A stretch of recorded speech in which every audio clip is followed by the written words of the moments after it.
Shalom Bapak Ibu, saudara kasih dalam Tuhan. Haleluya, kita bersyukur sudah memasuki pertengahan minggu lagi dan sudah mendekati akhir bulan September. Saya merasa waktu berjalan begitu cepat, karena itu mari terus cinta Tuhan, mari hidup dalam takut akan Tuhan dan mengisi hari-hari kita dengan baik untuk kemuliaan nama Tuhan.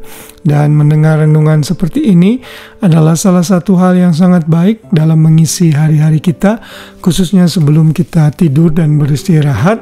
Kita mau memenuhi hati dan pikiran kita dengan firman Tuhan. Kita membaca hari ini dalam ayat hafalan kita, Ibrani 10 ayat 1, dan saya beri judul hari ini renungan malam dengan judul Hukum Taurat adalah Bayangan. Ini masih dalam bagian seri mengenai hukum Taurat yang saya berikan di sepanjang bulan di September ini. Ayat ini berkata, Ibrani 10 ayat 1, di dalam hukum Taurat hanya terdapat bayangan saja dari keselamatan yang akan datang dan bukan hakikat dari keselamatan itu sendiri. Karena itu dengan korban yang sama, yang setiap tahun terus-menerus dipersembahkan, hukum Taurat tidak mungkin menyempurnakan mereka yang datang mengambil bagian di dalamnya. Di dalam ayat ini jelas dinyatakan bahwa hukum Taurat itu bukannya substan, ya, bukan inti atau yang dasar yang sesungguhnya, tetapi yang utama adalah Kristus. Nah, saudara, kita kembali diingatkan bahwa ada 3 jenis hukum dalam hukum Taurat, yaitu hukum seremonial, hukum sipil, dan hukum moral. Hukum seremonial itu adalah misalnya hukum-hukum bagaimana mempersembahkan korban. Kalau orang berdosa misalnya harus mempersembahkan korban. Itu adalah yang dicatat dalam Ibrani 10 ini. Karena itulah korban itu tidak akan pernah memuaskan Tuhan untuk sarana kita dibenarkan di hadapan Tuhan.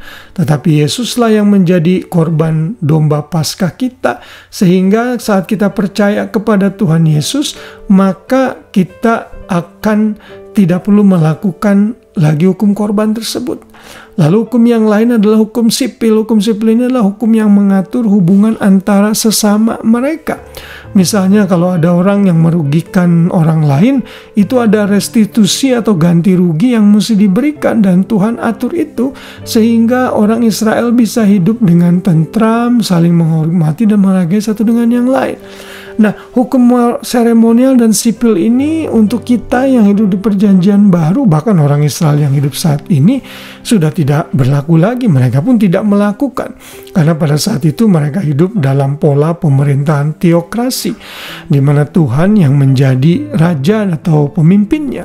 Tapi di era sekarang itu tidak berlaku lagi, dan hukum negara di mana kita beradalah yang harus diterapkan dalam berbagai macam hal. Sedangkan secara rohani tentunya kita tidak perlu lagi melakukan korban-korban, karena itu hanya bayangan. Sedangkan yang menjadi utamanya atau substansnya adalah Kristus yang sudah menggenapi itu semua. Sedangkan hukum moral tetap berlaku tentunya. Hukum moral ini hukum di mana kita bisa menjadi pribadi yang mentaati hukum-hukum Tuhan, sehingga kita tidak melukai orang lain dan juga kita tidak menomorduakan Tuhan.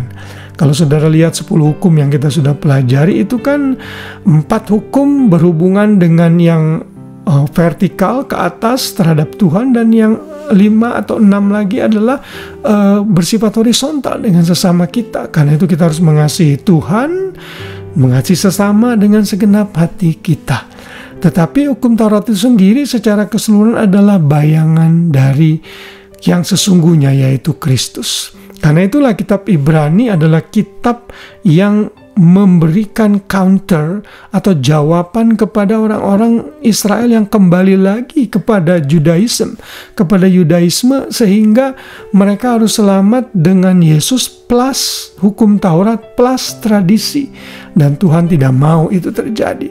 Karena itulah penulis Ibrani mengingatkan bahwa Kristus itu adalah lebih tinggi dari malaikat-malaikat. Kristus itu lebih tinggi dari imam besar agung, termasuk imam besar Harun. Kristus lebih tinggi dari korban-korban yang harus mereka lakukan. Karena semua itu hanya bayangan, tetapi yang sesungguhnya ialah Kristus itu sendiri.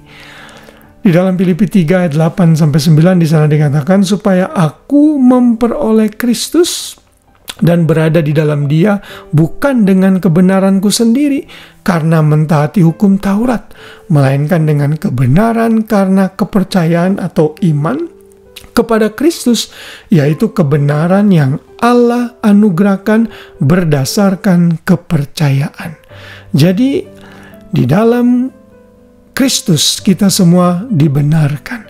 Di dalam Kristus kita dianggap sudah mentaati hukum Taurat, bahkan standar kita lebih tinggi lagi dibandingkan hanya hukum Taurat. Kita sudah belajar misalnya berzina itu bukan hanya pada level fisik, tapi dalam level pikiran saja sudah dianggap berzina. Kita punya standar lebih tinggi dari hukum Taurat. Jadi kita bersyukur hidup di era kasih karunia. Hukum Taurat itu sebagai cermin, sehingga saat kita melihat seluruh hukum-hukum Tuhan itu, kita jadi sadar, oh Tuhan, saya ini gak sanggup menyelamatkan diri saya sendiri. Hukum-hukum Tuhan terlalu tinggi, karena itu saya membutuhkan juru selamat. Karena itulah Yesus datang dalam rupa manusia. Dia taat sampai mati di kayu salib, bahkan menggenapi hukum Taurat on behalf of us, mewakili kita, sehingga yang percaya kepadanya tidak beroleh hukuman tapi beroleh hidup yang kekal.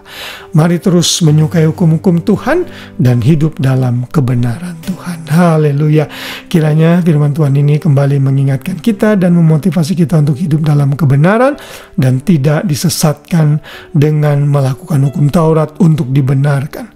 Karena kita sudah dibenarkan, makanya kita melakukan hukum-hukum moral Tuhan. Selamat malam, Tuhan memberkati kita semua. Shalom.